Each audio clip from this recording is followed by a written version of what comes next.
Bonsoir chers téléspectateurs et bienvenue sur Iwachu Web TV. Une vingtaine de partis politiques ont signé ce vendredi à Kayanza une feuille de route pour les élections de 2020 de partis politiques d'opposition. Le Frodebu et le RANAC n'ont pas apposé leur signature sur ce document.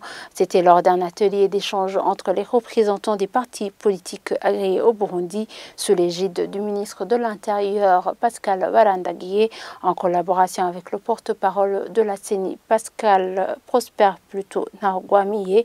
Pour Fenias Nigaba, porte-parole du Sarwanya Frodebu, la feuille de route était préétablie par le gouvernement. Selon lui, il n'y a pas eu de consensus car l'opposition ne faisait pas partie de la commission qui a étudié cette feuille de route. D'après le ministre de l'Intérieur, les accusations du Frodebu ne sont pas fondées. Il ajoute que les textes de référence pour cette feuille de route sont connus par les autres partis politiques qui n'appliquent pas la chaise vide. Selon lui, le Frodebu n'est pas à jour. Le reportage de Dorine Nyungeko et Eddie Hatangimana qui se sont rendus à Kayanza. Après des discussions sur la nouvelle feuille de route pour les prochaines élections, 20 partis politiques sur 22 représentés à Kayanza ont approuvé ce vendredi ce document. Il a été proposé par une commission composée de partis UPRONA, Frodebu Nyakuri et le gouvernement. Ces échanges entre les partis politiques ont été initiés par le ministère de l'Intérieur. Pour le porte-parole du Frodebu, parti non signataire, cette feuille de route a été conçue bien avant cette rencontre. Selon Fenias Nigaba, l'opposition a été écartée du fait que ne faisait pas partie de la commission qui a élaboré ce document. Quelque chose qui peut maintenant circuiter le dialogue inter-burundais. Nous, on a été mis devant un fait accompli.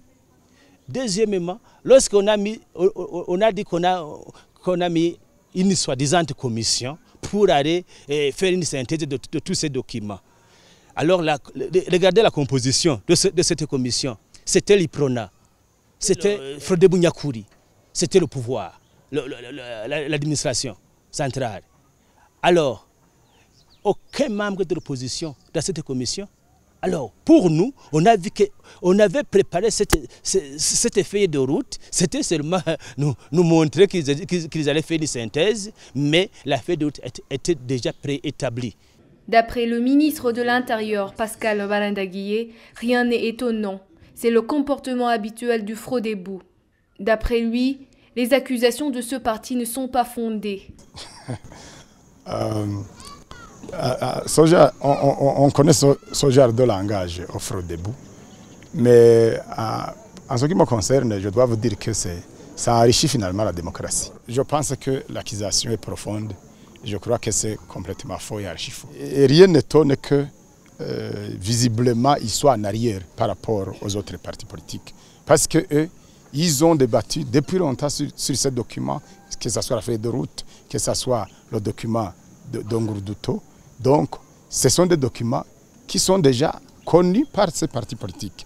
Mais pour celui qui fait chaque fois la chaise vide, comment voulez-vous qu'il soit à jour?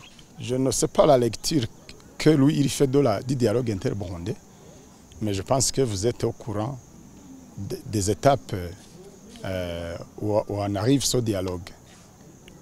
Et les Burundais ont une culture de dialogue, on va toujours dialoguer chaque fois qu'il y a besoin. Deux partis de l'opposition, le Frodebu et le RANAC, n'ont pas approuvé cette feuille de route. Les ténors de la coalition Amizero Barundi ainsi que d'autres acteurs politiques ont boycotté cette rencontre. 3 textes ont inspiré ce document. Il s'agit de la déclaration d'Ongurduto à Arusha en Tanzanie, sanctionnant la dernière session des pourparlers inter-burundais d'Arusha. Il y a la feuille de route de 2013, ainsi que la déclaration faite au mois de décembre 2016 par le facilitateur dans la crise burundaise, Benjamin Mkapa. Et voilà, c'est ici que s'achève ce fait du jour. Merci de nous avoir suivis et très bonne soirée à tous.